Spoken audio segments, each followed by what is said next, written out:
But if the shoe fits, wear it, Cinderella. This is what President Biden spent.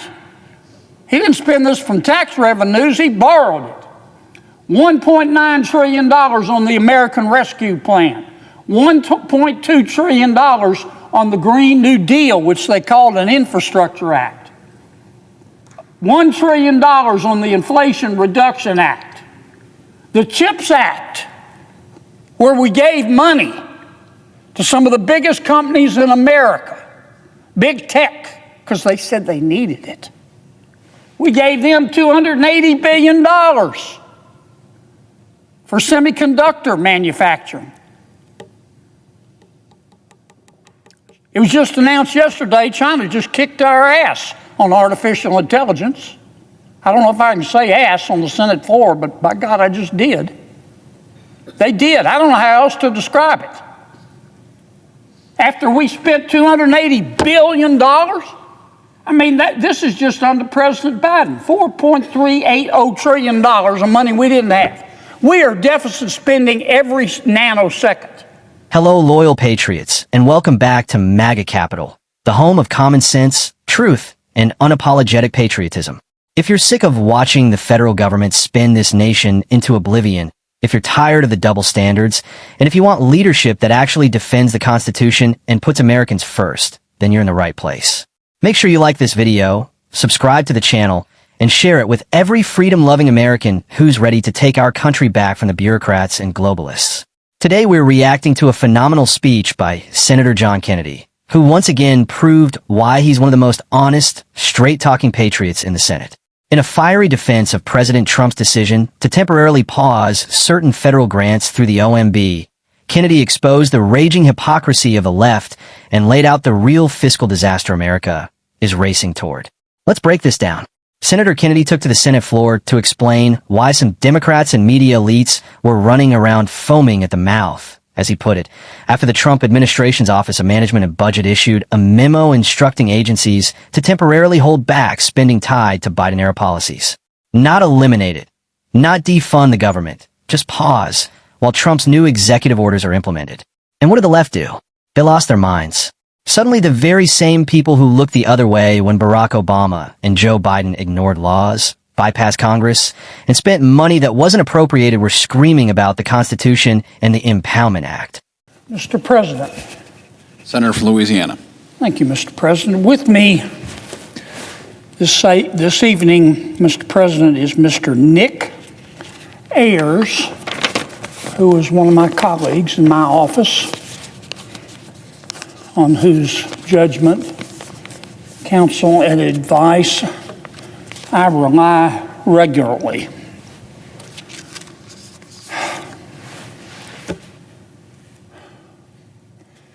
Mr. President, as you know, on any given day, the halls of the Senate office buildings and the Capitol itself are teeming with people. We have a lot of visitors, which is a great thing. We have a lot of staff members, very able. We obviously have 100 senators. And we have many, did I mention many? Members of the press.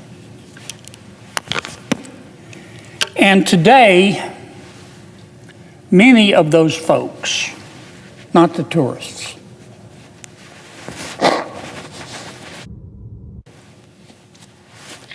excuse me, Mr. President. Today, many of those folks, not the members of the public, our visitors, our people who are visiting us, but some staff members, some senators, and some members of the media have been catatonic. Catatonic. They've been foaming at the mouth. And it all has to do with a simple memorandum issued by the Office of Management and Budget dealing with spending. And I want to talk about that for a few minutes, Mr. President, and try to put it in perspective. I thought about starting my talk today off by saying, if it weren't for double standards around this place, there wouldn't be any standards at all. And actually that's true, but that's too cynical for the point I want to make today. The point I want to make today is that in Congress, we're headed for a multiple vehicle pileup. A multiple vehicle pileup, which I will describe in a moment. And it's going to be messy. And dealing with it is going to be messy. And we've got to deal with it in accordance with the Constitution and our laws as passed by Congress. But we're also going to have to try to do some things a different way. And it's not going to be altogether pretty. Now, we can all debate. I haven't met a dummy yet in the United States Senate. Some people would disagree with that, but that's been my experience. Every single member of this body is very clever. And they can get us bogged down in procedure and debate forever about how many lawyers can dance on the head of a pin. And all that's important. I've done it myself before.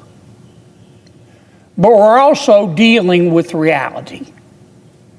Did I mention we're dealing with a multiple vehicle pileup? Mr. President, I remember back when President Obama was president, he repeatedly refused to enforce laws that he didn't like. When certain provisions, I remember it like it was yesterday, when certain provisions of the Affordable Care Act proved to be controversial, it was law. But some of those provisions of law that he passed were controversial. I'll give you an example. The mandate that large employers provide insurance to their employees or else pay a big penalty. President Obama just unilaterally delayed implementation. Said, I'm not going to enforce it. Nobody went catatonic around here. Nobody started foaming at the mouth. Maybe everybody had taken their meds that day. I don't know. But there was no hue and cry like we've heard today as a result of that OMB memorandum. I remember also when Congress took up the issue at President Obama's suggestion of Dreamers. Remember the Dreamers Act? Congress wouldn't pass it. Dreamers are children brought to the United States of America illegally by their parents who've come here illegally. But the children are children. They don't know better. President Obama proposed the Dreamers Act. Congress didn't pass it. So President Obama just ignored the law.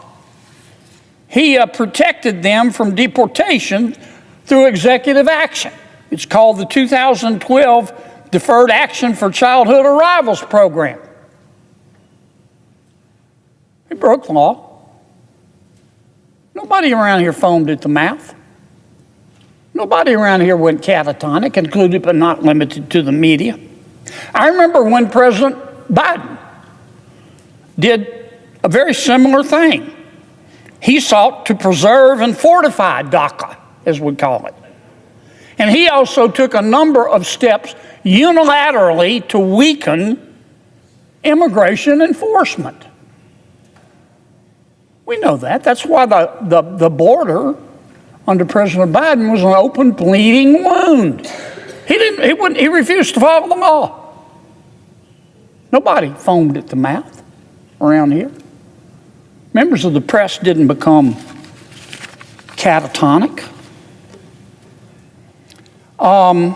I don't remember anyone, Democrat or Republican, calling for President Obama's impeachment after a federal court criticized his administration for spending money unlawfully. You remember that?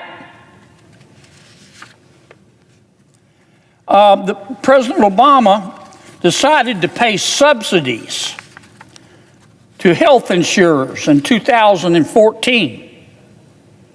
Decided to give them money. This is one problem. Congress hadn't appropriated the money. The GOP House, the Republican-controlled House, sued him. Federal judge ruled against President Obama. But the money was spent.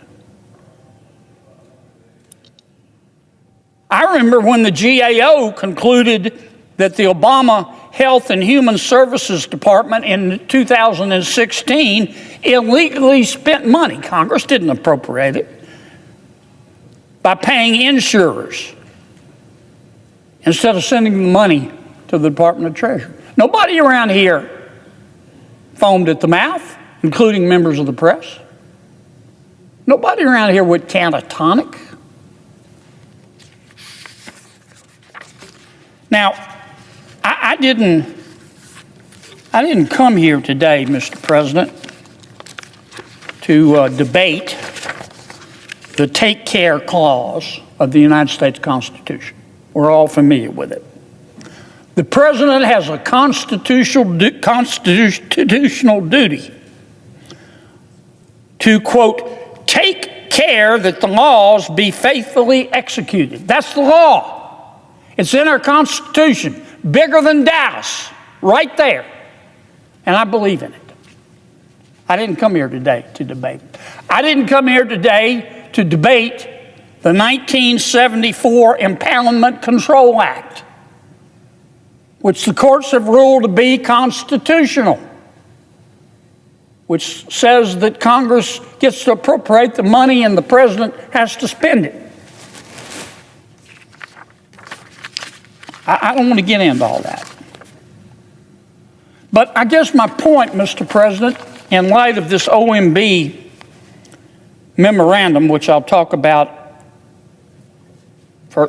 in a moment, my point is that having embraced non-enforcement when they like the results under President Biden and President Obama, my Democratic friends have very little standing. None, in fact, none, zero, zilch, nada, no standing to complain when President Trump employs the same legal theory for different purposes. I'm not suggesting that we ought to follow the rule, two wrongs don't make it right, but they do make it even. I'm just gently suggesting that maybe I should have started this speech with, if it weren't for double standards around this place, there wouldn't be any standards at all. Let me say it again. I support the Take Care Clause of the Constitution. And I can read the law. I know a law book from a J. Crew catalog. I know what the Impoundment Act says. And I can read the court opinions holding that it's constitutional. Now, why am I talking about all this stuff? As you know, since he's been president, I don't know, a week, 10 days, President Trump has issued about a squillion executive orders. I think it's the most executive orders issued by a president in this short period of time in the history of ever. I'm still trying to read them.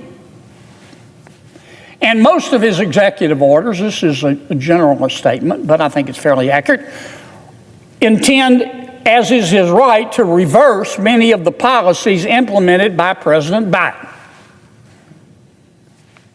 And I think it was yesterday, the Office of Management and Budget under President Trump, under an acting director, issued a memorandum. And the memorandum went out to all agencies of the federal government, and it said, look, you've seen the president's executive orders changing federal policy, which he has the right to issue, So hold up spending any money, OMB said to the various agencies, that would implement President Biden's policies as have been changed by President Trump.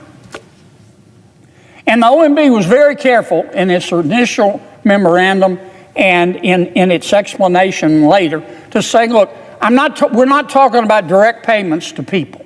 We're not talking about Medicaid. We're not talking about Medicare. We're not talking about Social Security. We're not talking about SNAP benefits. Very careful. Well, people around here today have been screaming like they're part of a prison riot. Oh my God, the president's not following the law. Like this had not happened before. Again, I'm not saying that two wrongs don't make it right, but they do make it even. I'm just trying to give you a little context for this, Mr. President. My good friend, Senator Schumer, and he is my good friend. I went on a trip with Chuck to China. And I don't want to personalize this about Chuck. Let me put it another way. Some of my Democratic friends have been running around, and some of my friends in the media have been running around like a 5-year-old in a Batman t-shirt, screaming that the world is coming to an end and the Impoundment Act is being violated and the Take Care Clause of the Constitution has been thrown into the garbage bin, as if this sort of hesitation to spend money has never happened before in Washington, D.C. Why is the Trump administration doing this? Look, I don't know. I don't talk to the Trump administration every day. People have a multitude of reasons of doing what they do. But I can see what's going on and what is going to be going on, Mr. President, over the next 6 months to a year. Did I mention we're headed toward a multiple vehicle pileup? Here's the problem. We've got to extend the tax cuts from the Tax Cuts and Jobs Act of 2017. We don't have a choice. Like it or hate it. If we don't extend those tax cuts, when they expire shortly, taxes are going to go up $4.3 trillion on the American people. Not 4.3 million, not 4.3 billion, $4.3 trillion. And 60% of that tax increase is going to impact middle class and lower income Americans. And that's just a natural fact. If we don't extend those tax cuts, it is going to drive our GDP and our economy on a journey to the center of the earth. Even my Democratic friends know those tax cuts have to be extended. But we've got other things we have to do too. We're deficit spending. We're spending money around here like it was pond water, like it was ditch water. Hold up the other chart. I don't want to blame it all on President Biden, but if the shoe fits, wear it, Cinderella. This is what President Biden spent. He didn't spend this from tax revenues, he borrowed it. $1.9 trillion on the American Rescue Plan, $1.2 trillion on the Green New Deal, which they called an Infrastructure Act, $1 trillion on the Inflation Reduction Act, the CHIPS Act, where we gave money to some of the biggest companies in America, big tech, because they said they needed it. We gave them $280 billion for semiconductor manufacturing. It was just announced yesterday, China just kicked our ass on artificial intelligence. I don't know if I can say ass on the Senate floor, but by God, I just did. They did. I don't know how else to describe it. After we spent $280 billion, I mean, this is just under President Biden, $4.380 trillion of money we didn't have. We are deficit spending every nanosecond. I don't know how many millions we have had to borrow since I've been talking. We're taking in about $4.5 trillion, give or take. We're spending about $6.5 trillion. And when we deficit spend, that money doesn't just fall from heaven. We thank heaven for it. But we have to borrow it, and we have to pay it back. And those annual deficits, daily deficits, monthly deficits, roll over into national debt, and we've now got $36 trillion worth of national debt. We're going to run out of digits. That's the most debt we've ever had. Well over 100% of GDP. So we've got to renew the tax cuts, which is going to cause short-term, before it stimulates the economy, short-term loss of revenue, and we got to stop the deficit spending, and we got to reduce our debt. But there's more. There's more. We've got to increase defense spending, because President Xi is working with President Putin, who's working with the Ayatollah in Iran, and their goal is to have Putin dominate Eastern and Central Europe, to have Iran dominate the Middle East, have China dominate the Indo-Pacific and the South China Sea, and be free to roam in sub-Saharan Africa and Latin America and South America. I don't want America to be the world's policeman, but I don't want President Xi or President Putin or the Ayatollah in Iran to be the world's policeman either. And weakness invites the wolves. And we've got to start spending more money on defense. Now, you don't have to be Einstein's cousin to figure out that all the things that I just described that we've got to do in the next year to 6 months could be called competing interests. Tax cuts, stop deficit spending, reduce the debt, but find more money for defense. Something's got to give. And all this is a long-winded way of saying we're going to have to reduce spending. We're going to have to do it. The numbers are the numbers. Since 2019, the American population has grown 2%. We're not having babies. 2%. And that's after all the illegal immigration. You know what has happened to our budget? It's gone up 55%. I know we had a pandemic. We had to save the economy. 2% growth in population, 55% increase in spending. Yeah, we've had inflation. We haven't had 55% worth of inflation. We're going to have to go to be able to afford tax cuts and more defense spending and to pay down deficits and to pay down debt. We're going to have to reduce spending to pre-pandemic levels. And that's what this OMB memorandum today, which temporarily held up the spending of some money consistent with President Trump's executive orders, was the first baby step toward. That's what this is all about. That's what it's all about. The world is not going to spin off its axis. And again, I support the Take Care Clause of the Constitution. I understand what the Impoundment Act says, but this is reality. And this is what we've got to solve over the next year. And we're going to have to solve it. Show me that other chart. We're going to have to solve it together because the debt is $36 trillion. Our population is 355,000 people. That's 102 grand per man, woman, and child, and it's increased. And we're about to extend the tax cuts and start spending more in defense. There's a lot of excitement around here about the reconciliation bill or bills. I'm excited about it. You can write this down, Mr. President, and take it home to Mama. Those reconciliation bills, which we have got to pass to get through this multiple vehicle pileup that I just described are going to contain substantial spending cuts.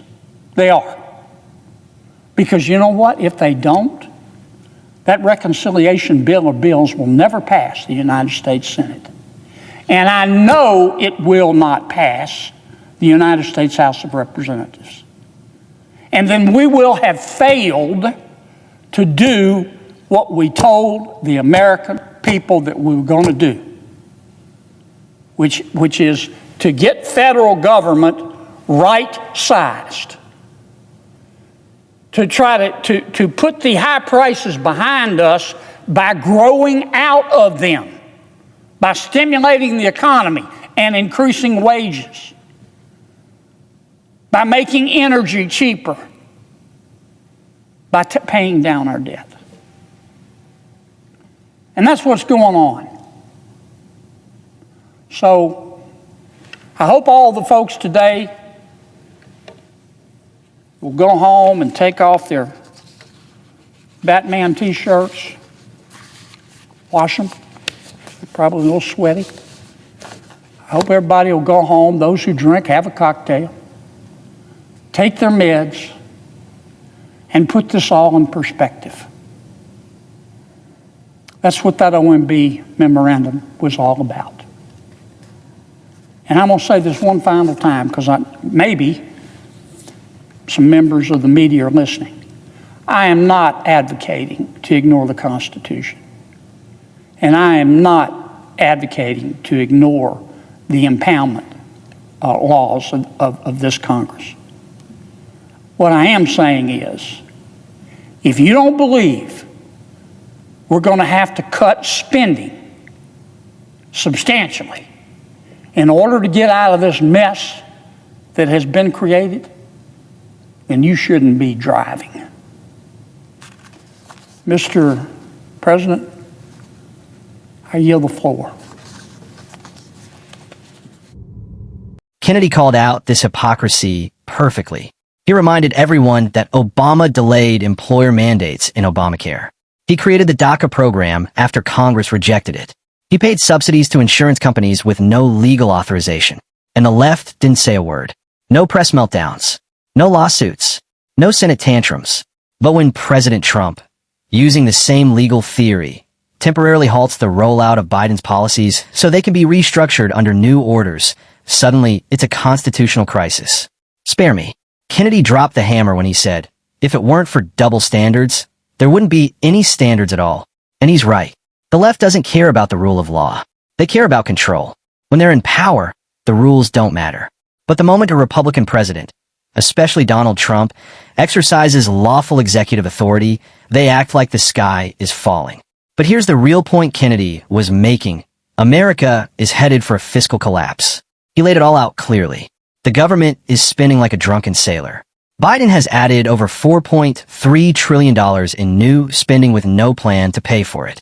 We're $36 trillion in debt, spending $6.5 trillion a year, while only bringing in around $4.5 trillion. That's a $2 trillion deficit every single year. That debt isn't theoretical. It's real, and it's going to crush our kids and grandkids. And Kennedy's message was crystal clear.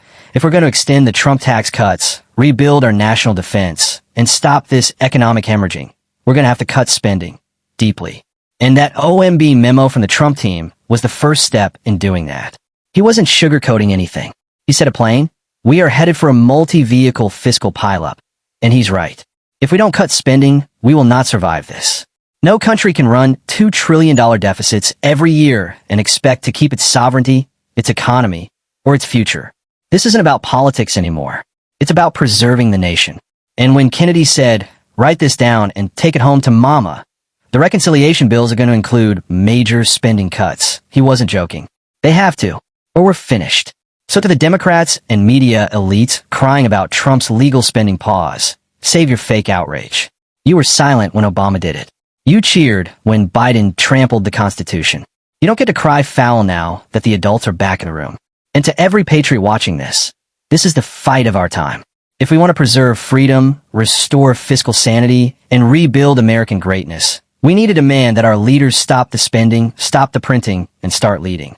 So Subscribe to MAGA Capital for more honest, unfiltered coverage of the issues that matter. Like this video if you're tired of the left's hypocrisy. Comment below if you stand with Senator Kennedy and President Trump. And share this video with every American who believes in the Constitution and fiscal responsibility. We don't need more talk. We need action. This is the beginning of that action. God bless you. God bless Senator Kennedy. And God bless the United States of America.